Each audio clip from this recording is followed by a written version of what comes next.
ये चंडाल आमर पथर दखरी आसुची काहे आम आड़क आसरी आमको छुई अपवित्र करनी कौन कहले आप अपवित्र होइजिबे अशुद्ध होइजिबे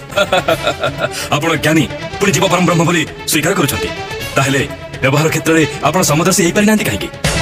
मु भाबुची आपण महाज्ञानी हेले मध्य निज वर्ण प्रति आपणकर मनोभाव परिवर्तन होई नाही आत्मा सर्वव्यापी सब बेले शुद्ध और पवित्र